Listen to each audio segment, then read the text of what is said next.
Hi, my name is Anthony, and I'm listening to a Thai football podcast, a podcast about Thai football with great theme tunes.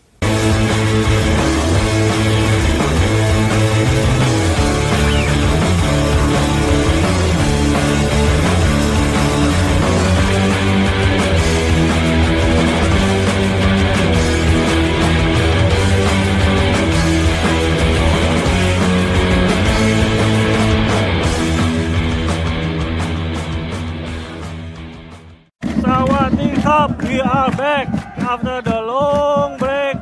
Today we are in Nakhon Pathom United Stadium. The match between Ratchaburi and Nakhon Pathom United. We can hear that the fans are very packed in the stadium. Ratchaburi bring their fans very loudly today. We hope the game will be excited and hope the Dragons can win the game. Let's hope for the best. Come on, you Dragons! Thanks, Riza. We'll get back to you later to see how the match went. In the meantime, hello, Rob. Hiya, Dale. How are you doing? I'm doing very well, thank you, mate. I've had a busy few days, but everything seems to be quiet and settled now. So, yeah, all good. How about yourself? Well, we ended up watching a match and a half, me and my friend, last Wednesday, but a blank attendance for me this weekend. Watched plenty of football on TV to make up for it. Very unusual for you, Rob. You can usually find something to watch in the flesh. Oh, a game a week's enough. Or a game and a half in this case. So you're only going to go to half a match next week then? Well, it depends if I'm removed from the stadium, I guess. I've done that. I've turned up at half time for games unknowingly, and when everybody disappeared at what I thought was the end of the first period, I was very shocked. But that's happened a couple of times actually. Yeah, it's better than missing it altogether. Anyway, plenty to talk about this week. So where do you want to start? Shall we start on Friday night? Yes. The return of T1, Bangkok United against Muang Thong Utd at the Thunderdome. So I didn't see it myself, but I think you watched it, didn't you? I did. I thought it was a bit of an anticlimax, if I'm honest, Dale. It seemed like one of those games where you wouldn't have been shocked if it was 0-0. But it probably did the game a big favour, Muang Thong opening the scoring. Made Bangkok United go for it. And a late winner as well. Indeed. And a bit of local interest for me, Puklau's parents, who created some tremendous crosses for the Bangkok goals. His parents just live round the corner from us. So, yeah, nice bit of local interest. Nice to see him having a good game. Could you hear them cheering when the match was on? No. I'd like to think I brought him round here and taught him how to cross the ball, but I can't claim credit for that. Good to have T1 back, wasn't it? Although the attendance was slightly disappointing, I felt. Shocking. I thought there'd be 7,000 or 8,000. Yeah, it was just over 4, wasn't it? Which was, a big surprise. I thought, there's been a 6-week gap. The national team seems to have revived a bit of interest in the local game and local derby as well. I mean, even though it was a Friday night, it shouldn't really be any excuse for such a low turnout, I don't think. No, and to be fair, Bangkok United support was paltry as well. I thought they might have had a few more, top of the league. They're not going to get many more. It's easier for many of the Bangkok United fans to get to than the home games. It's surprising, isn't it? Like you said, they are top of the league and playing well and doing well in the AFC Champions League, but they still can't get the crowds, can they? No, you can understand it at Thammasat to a degree, but these local derbies in Bangkok, it's heaven-sent opportunity to go along and cheer them, isn't it? Yeah, definitely. Well, we'll have to see if the crowds grow over the second half of the season, if they maintain this good run. I think they've got a long spell of away games coming up, though, haven't they? Yeah, one of the foremost Farang supporters has mentioned it a time or two on Twitter. I think that's where I saw it, actually. Yeah, is it something like 7 on the trot away from home? Yeah, it's a shame and everything, but that's the price of success, isn't it? 4 of them at the cup, to be fair. So it's probably not as bad as it sounds, but it's still quite a long time not to be playing at home. And as we know, Muang Thong United did it earlier in the season, and it had quite an adverse effect on them, didn't it? But returning to home doesn't seem to have improved their fortunes very much, if Friday night's anything to go by. No, they weren't great. The guy, I do apologise, I forget his name, the guy that had the spell over at Leicester had a good game in midfield. Hello, I'm Steve Darby, ex-coach of Thailand, and you're listening to the new Thai football podcast. You may think some of this is fiction, but if you know your Thai football as these lads do, it isn't. It's real, but no one will ever believe you. Anyway, the rest of the weekend, there were a few interesting results. I have to mention Chonburi's defeat at Konkan United, which was the only game I managed to watch, actually. So I feel qualified to comment on that and nothing else. What's your thoughts, Dale? Well, first half, we were terrible. Absolutely woeful. Balance of play, they were the better side. So it's one of these things, isn't it, about football? You know, the balance of play, 1-0 was probably a fair reflection of that first half. But for me, the goal was offside. In real time, seeing it straight away, he looked offside. The ref's assistant gave it. There was no complaints from the Konkan United players. And then all of a sudden, our old friend VAR intervenes and strange, crazy lines are drawn seemingly at random. And then the goal's given. It's funny because it's been quite a long time since I've watched a match that's had VAR in it. So I kind of forget how annoying it is, even though it's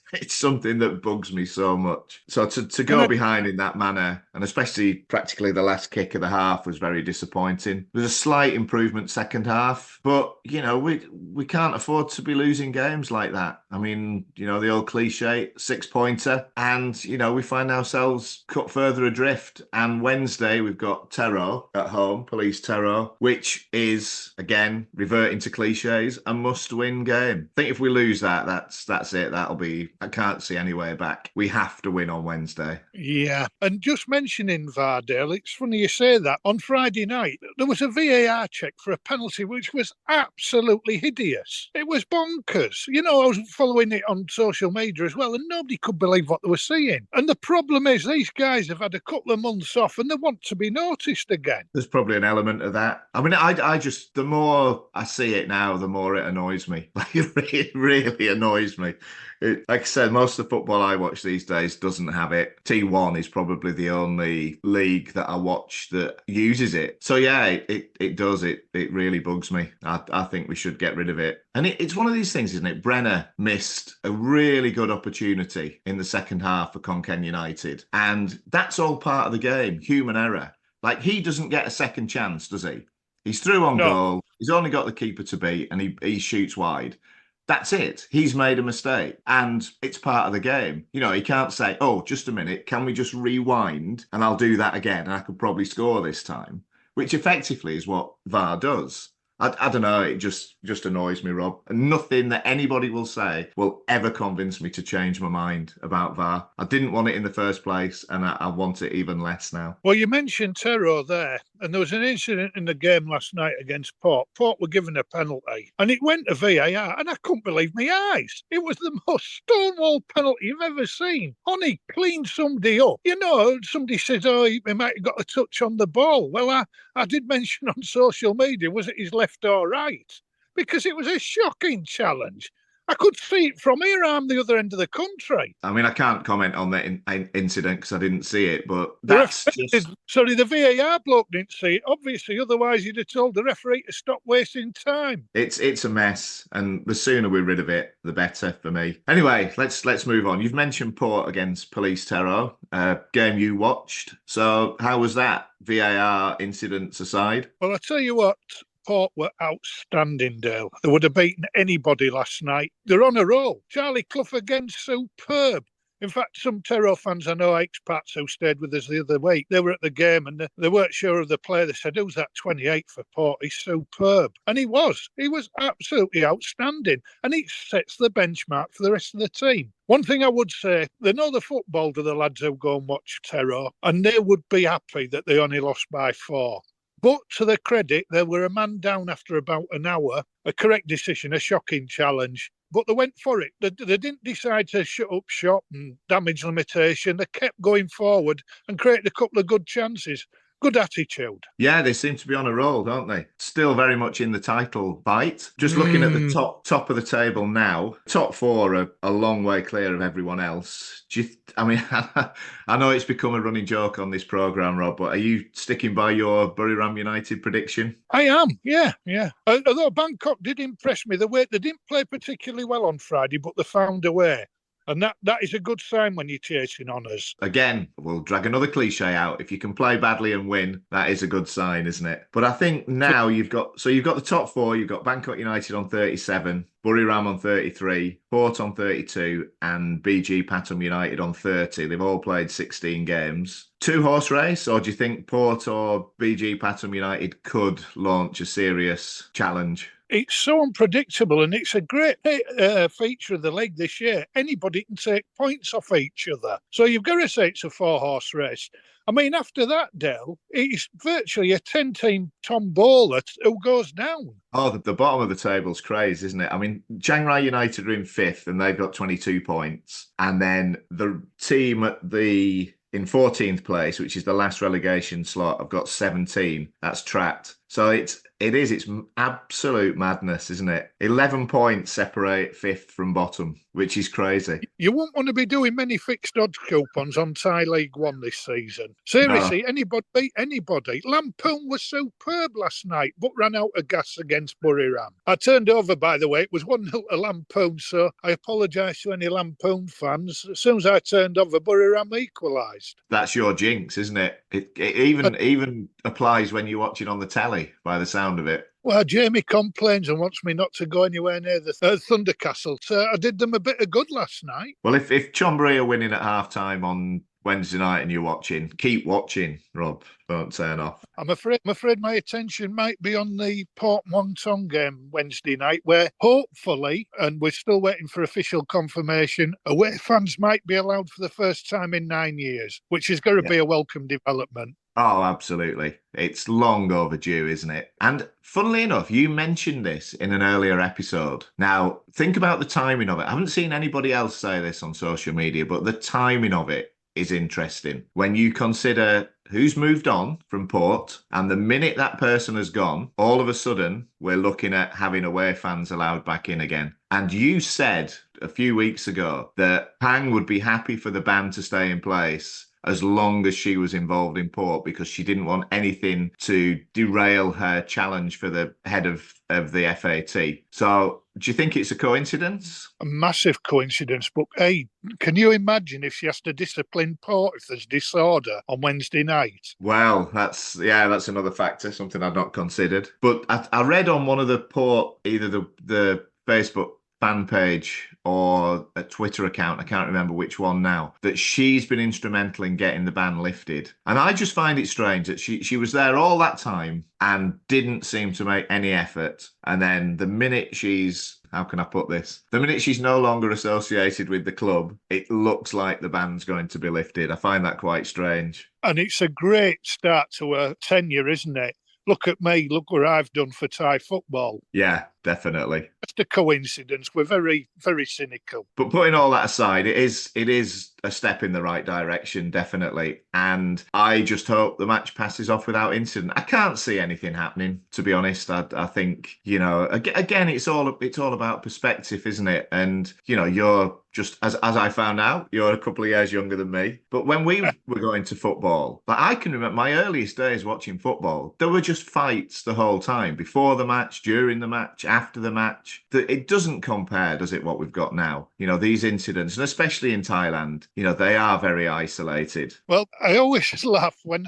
it was either at Port or Muang Thong and there was a big banner behind the goal that said, "Welcome to hell." They've obviously not beaten Millwall on a Tuesday night. That always made me laugh. I remember Paul Hewitt, when he used to write for the Big Chili magazine, he did a whole article on that. And I think the title of it is "Welcome to Hell, Not Really." And that was pretty much the gist of what he said. There is no comparison. Thai football, thankfully, doesn't have that level of hatred and vitriol that we quite often see, certainly over here and in other parts of the world, obviously. So, yeah, fingers crossed everything passes off quietly and there are no issues on Wednesday night. Yeah, Valentine's Day, funny enough.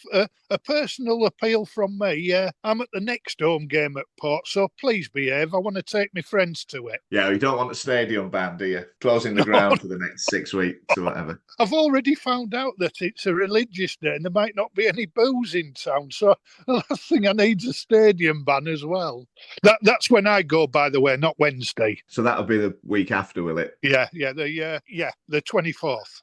Hi, my name is Jamie and I'm listening to a Thai football podcast, a wonderful insight into the world of Thai football and the diversity of the fans that follow the wonderful game. He opened the programme for us this week. It's great to have him back. So we'll just check in on Riza. And here he is with his post-match report from what I would consider a local derby, Nakhon Pathom United against Ratchaburi, which happened at the weekend. Thai Football Podcast. Match reports. And Ratchaburi wins the game in the last minute goal from a header. A debutant, Matheus Lima from Brazil. He scores to make the Ratchaburi win the game, and today Ratchaburi up the table in 6th position. Come on, you Dragons! Hey, thanks, Riza. It's good to hear your voice. We've missed you, mate. Yeah, and a good crowd, as you say, Dale, a local derby. Over around 2,500 there, I believe. Yeah, that's pretty decent. Sounds like a good game. Again, I think there was a VAR incident in that, wasn't it? One of the Nakhon Pathom players got sent off for an elbow after a VAR check. Again, I can't comment because I didn't see it, but... The busy boys this weekend of VAR, it's as though they're trigger happy. As you said, you know, they've had a break. They want to be back in the spotlight, don't they? Hi, my name is Fran and I'm listening to a Thai football podcast. Everything you ever wanted to know about Thai football and so much more. What do you reckon to T2, Dale, after this weekend? T2, well, it's nice to see my tips for promotion are now 5 points clear at the top. Nong Bua pitch higher. So they're looking good for an immediate return to the top flight. And then it's a bit of a scrap, isn't it? Some surprising scorelines. I think Chiang Mai's win at Nakhon Si United, huge victory in the context of the whole season. Nakhon Ratchasima dropping points at home to Pattaya, who are on a bit of a run, aren't they, Pattaya United? Don't rule them out. I think automatic's probably beyond them, but via the playoffs, definitely. Yeah, I don't think many teams will want to go there in a two-legged match. It's very tight, isn't it, at the top? Yeah. I think the three at the bottom have more or less gone on holiday. I think so. I mean, we said weeks ago, didn't we, that they looked like they were doomed back then. And the only other kind of teams around them seem to have picked up. China are on a good run. So, yeah, it's all at the top in that division. See what happens. And it's quite tight again, isn't it? That, you know, the Concertina in positions and trying to get in those playoffs. You know, it's going to be tight to the end. I think you've made a good call with Nong Bua. Yeah, I've been very impressed with them. Like I said, they're one of the only teams I've actually seen live this season, and they look very good. They dispatched a very young, inexperienced Navy side, but they look well organised, and obviously they've got that ability to grind out results. And now there's a bit of a gap opened up. It's hard to see them being caught, isn't it? It is. And it's good that the playoffs are starting to take shape in T3 now, the teams that have qualified. Yeah, I saw that this morning, the graphic there. So there's our friends, Bangkok FC. They do impress me, and full credit to them. They're making a big effort, and what a dream season for them. They had part in the League Cup at home, and in the FA Cup they've been rewarded with Buriram at home. Two big money spinners and building attention to themselves, you know. It's good. It's good. It is, and a good indicator of the level they're at as well, I think. If they can hold their own against top flight sides, then it bodes well for next season, doesn't it? Because I think they'll go up. They're playing with confidence, and it's difficult to see them being overhauled, really. I mean, obviously, once you get into those, do they still call it the Champions League? I'm not sure. It's a silly name, though, isn't it? Yeah, it is. Mind you, UEFA calling it the Champions League when a fourth place team can win it. That's silly as well. I think that we'll leave that discussion for another day. But no, it's shaping up well, isn't it? The T3 and your two teams that you've been keeping an eye on this season are both through, aren't they? They both qualified for the playoffs. Can I make a very early prediction that will probably laugh at me in a few weeks? I think in the northern section that Marasarakam and Sisaket will be the top two sides. And I'm going to go in the south for Ang Thong and Bangkok FC. So I don't know which order those two teams will finish in each section, because the top one automatically goes up. And then the second in the north and south play off for the third promotion place. So you're not going to predict who's going to join the automatic promotion sides then? No, I'm not Mystic Meg. Okay, we'll come back to that in a couple of weeks when things are a bit clearer. When they go haywire, you mean? Yeah. Anyway, other big news. The League Cup draw was made a couple of hours ago. So some interesting fixtures. I'll just run through them all. So we've got Satoon will host Muang Thong United. Prachuap will play Port. Chonburi are at home to BG Pathom United. Konkan United are at home to Trat. Songkhla have got a local derby against Chiang Rai United, he said with his tongue tucked firmly in his cheek. Ratchaburi will host Bangkok United. Buriram are at home, surprise, surprise, to Udon Thani. And Lampoon Warrior will play Sukhothai. So there's some interesting games there. Anything that jumps out at you, Rob? Yeah, the hot ball is alive and kicking in Thai League Cup draws. They put their hand in the velvet bag. Watch out for the hot ball. That's Buriram. Make sure they're at home or away to a poor team. They do seem to get a lot of home draws. Maybe that's just my imagination. The tune against Muang Thong United could be interesting, given Muang Thong's recent form. They won't be looking forward to going there, will they? No. Are you happy with Chonburi's draw, Dale? You've already knocked them out the FA Cup. I am, to be honest. I mean, anyone at home is the mantra, isn't it, for a cup draw, really? So I'm quite happy with that. Chance to progress to the last 8. Chances are they'll rest a few players. We do have a history of playing a strong side in cup competitions. I mean, it'd be ironic if we got to both finals and got relegated, wouldn't it? I don't think anybody's done that before. I can think of teams who've got to finals and been relegated, but not 2 domestic finals and gone down in the same season. Probably how sad I am. The immediate reaction was Brighton. Reached the English FA Cup final and went down. Yeah, I think Wigan did it, didn't they? Leicester City did it as well in 69, I think. Blimey. You're a lot older than me, Dale. Yeah, well, that's the first cup final. I remember that, 1969. I can still name the 2 teams, but I'm not going to, so don't worry. Funny enough, I can remember in the garden at my granddad's kicking a ball about and imagining I was enacting the Leeds-Chelsea final. Obviously, nobody available to go around kicking me, but you know what I mean. Absolute classic, that. Both games, absolutely brilliant. And again, what sticks out for me, I know we're getting off the subject, it's not Thai football, but what sticks out for me in those 2 games, the socks. I don't know if you remember, in one of the games, Leeds had to wear red socks with their white kit. And in the other game, Chelsea had to wear yellow socks with their blue kit. And that, even though I watched in black and white, that sticks out for me for some reason. I don't know why. And thank goodness there was no VAR involved. Recently, well, I say recently, a few years ago, a modern day referee sat down and watched that final. And he said by the end of it, it would have been abandoned. There'd have been that many players sent off.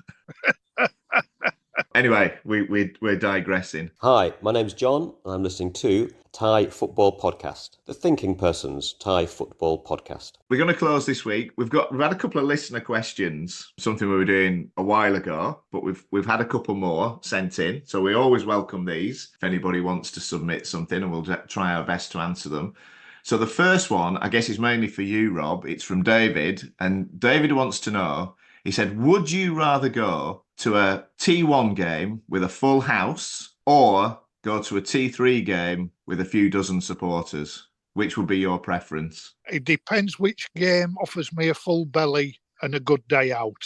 If it doesn't have some social activity, then I don't want to know. But any, I'd go to any. I'd go to the semi-pro, I'd go to the amateurs. As long as it's a good day out, I'm easy. Good answer. And our second question comes from Val. My friend Val actually has sent a question in, and Val's tearing her hair out at the moment. And she's asking a question that's been asked many times over the years. Why do the dates of the fixtures keep on changing? It's driving me mad and messing with my calendar. Welcome to Thailand. No, in all seriousness, football here, it's different things to different people. To us Farangs, who we're used to, everything being planned months in advance, we're used to it, aren't we? We're very orderly. Whereas Thais are very resourceful. If something changes within 5 minutes, they just adapt, don't they, and get on with it. You can't make plans, Dale, if you live here.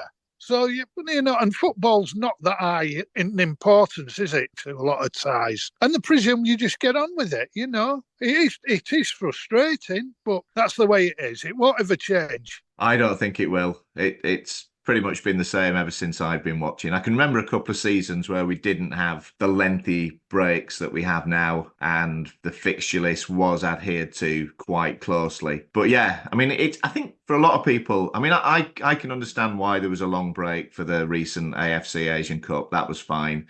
But quite often when there's meaningless games, it does get annoying. But as you say, why should we worry about it if they're happy to go on and do it? The league seems quite content, doesn't it, to let it happen, and it doesn't seem to be an issue for many of the Thai fans. So yeah, just go with the flow, I think, as annoying as it is at times. You'll remember, you've got a better memory than me. Can you remember the time when I was going to bring friends up from Patty to watch a Chonburi midweek game? And then the start of the previous week, they changed the last 6 weeks of fixtures. I do. I remember it very well. Again, a perfect example of how annoying it can be. Anyway, that's it for this week. So thank you very much for listening. Midweek fixtures, if you're going to a game, enjoy. If you're going to watch Port against Muang Thong, behave yourselves. And thanks to Val and David for their contributions. Thanks to Riza. And thanks to you, Rob. It's been great to catch up. And I shall see you soon. Yeah, thanks, Dale. And thanks very much for everyone who passes the information on as they get it, as well as contributing. It doesn't half help us put the show together. And you might have something a little bit special next week to listen to, folks. And on that bombshell...